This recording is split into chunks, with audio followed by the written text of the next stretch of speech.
আমি বর্তমানে অবস্থান করতেছি রাশিয়ার রোস্তভন ডন শহরে। অনেকে আমাকে প্রশ্ন করে থাকেন কনস্ট্রাকশনের বিষয়ে রাশিয়াতে আসলে কত টাকা ইনকাম করা যায়, সেই বিষয়টা আজকের এই ভিডিওতে তুলে ধরবো। বিশেষ করে হচ্ছে রাশিয়া আসার আগ্রহ যাদের আছে, আশা করি এই ভিডিওটা দেখার পর তাদের অনেক বেশি উপকার হবে। কারণ বিগত দিনগুলোতে আমার অনেক ফ্রেন্ড আছে যারা কনস্ট্রাকশনের কাজ করছে এবং তারা প্রত্যেকদিন স্যালারি কত পাইছে সেই বিষয়টা কিন্তু আজকের এই ভিডিওতে আপনাদের সামনে তুলে ধরবো। এখন মেইন বিষয় নিয়ে কথা বলা যাক। আসলে রাশিয়াতে কত ঘন্টা কনস্ট্রাকশনের কাজ করলে কত টাকা ইনকাম করা যায় সেই বিষয়টা আপনাদেরকে আমি বলি।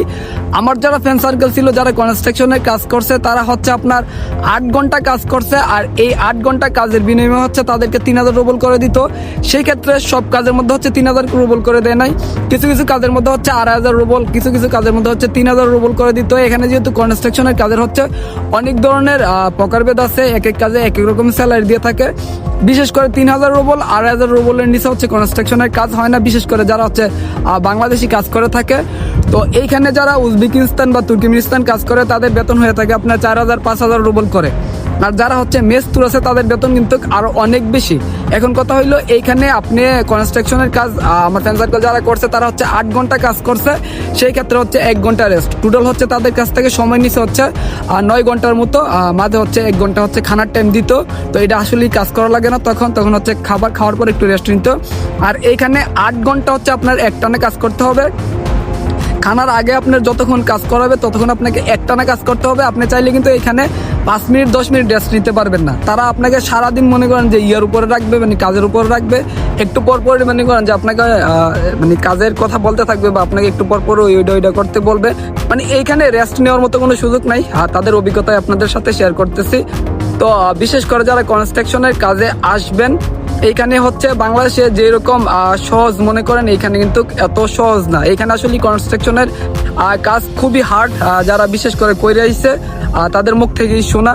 তো এইখানে যদি আপনি একটা বিষয় দেখেন, আপনি যদি ওইরকম পরিশ্রম করতে পারেন, আপনার যদি ওইরকম মন মানসিকতা থাকে যে যতই পরিশ্রম হোক যতই কষ্ট হোক আমার পক্ষে হচ্ছে কনস্ট্রাকশনের কাজ করা সম্ভব, তাহলে আপনি আসতে পারেন রাশিয়াতে কনস্ট্রাকশনের কাজ করার জন্য। আর এখন যেহেতু সামার চলতেছে সেই ক্ষেত্রে আমার মনে হয় যদি এই সামারের মধ্যে আপনি হয়তো বা কনস্ট্রাকশনের কাজে সার্ভাইভ করে থাকতে পারবেন। কিন্তু যখন হচ্ছে এইখানের মধ্যে হচ্ছে আপনার শীত চলে আসে, উইন্টার চলে আসে, সেই ক্ষেত্রে বাইরে এত পরিমাণে ঠান্ডা মানে থাকে, আপনি বিশ্বাস করেন আপনার হাতের গ্লাস এর ভিতর দিয়ে পর্যন্ত আপনার হাত ব্যথা করবে।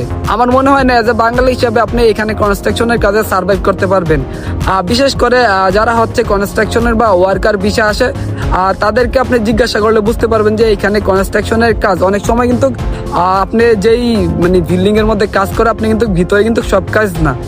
আমি কিন্তু এর আগেও আমার এই ইউটিউব চ্যানেলে একটা ভিডিও দিয়ে রাখছি, আপনারা দেখলে বুঝতে পারবেন যে বাইরের মধ্যে কিন্তু কাজ করতেছে। তো আসলে আপনি বাংলাদেশি হিসাবে এখানে সার্ভাইভ করাটা আপনার জন্য খুবই হার্ড হবে কনস্ট্রাকশনের কাজে।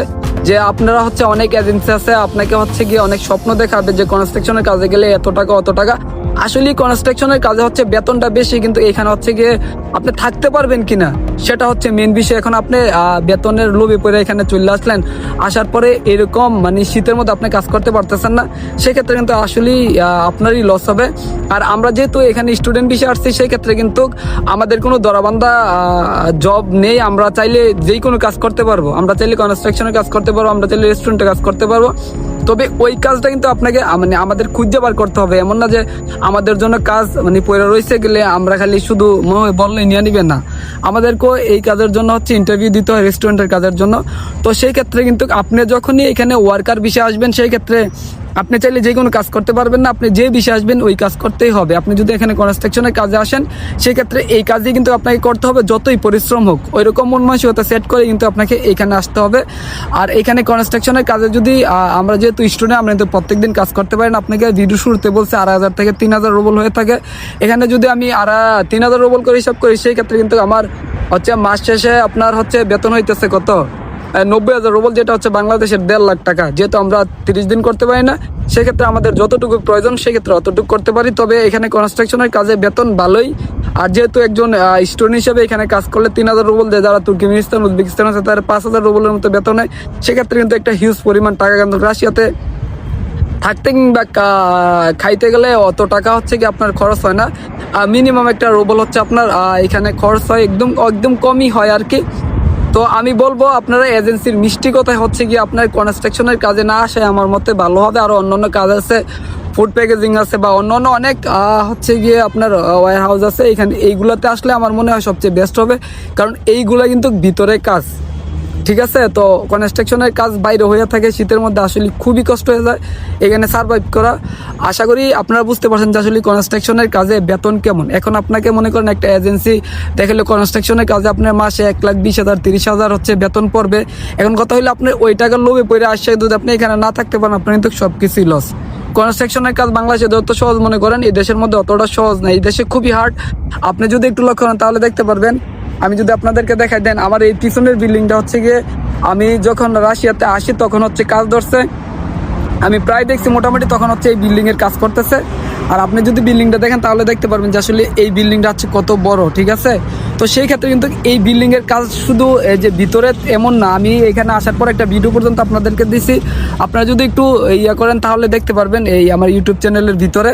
আর সেখানে এই ভিডিওটা আছে, তখন কিন্তু তুষার পড়তেছিল, বাইরেও কিন্তু মানুষ কাজ করতেছিল, আপনি বুঝতেছেন পুরো বরফ পড়তেছে, তখন বাইরে কাজ করতেছিল, মানে গ্লাসের ভিতরটা পর্যন্ত হাত ব্যথা করে ওই টাইমে হচ্ছে তারা কাজ করতেছিল। এখানে যেমন পরিশ্রম তেমন হচ্ছে কি আপনার বেতন। এখন আপনি পরিশ্রম করতে পারবেন কিনা এটা হচ্ছে আপনার ব্যক্তিগত বিষয়। আমি আপনাদেরকে বললাম যে আসলে এখানে কনস্ট্রাকশনের কাজে কিরকম বেতন। আর বর্তমানে হচ্ছে অনেক বাংলাদেশের সাথে হচ্ছে অনেক এজেন্সি হচ্ছে আপনার প্রতারণা করে থাকে। আসলে আপনার রাশিয়াতে আসলে বুঝে শুনে হচ্ছে ভালো কোনো এজেন্সির খোঁজ খবর নিয়ে লাইন দিবেন। যে দালালগুলো মিষ্টি কথা বলে, একদম জায়গায় ইনস্ট্যান্ট স্বপ্ন দেখায়, এগুলো থেকে আপনারা দূরে থাকবেন। তারপরে যদি কোনো প্রশ্ন থাকে অবশ্যই কমেন্ট বক্সের মধ্যে জানাবেন। ভালো থাকবেন, সুস্থ থাকবেন, সবাইকে ধন্যবাদ।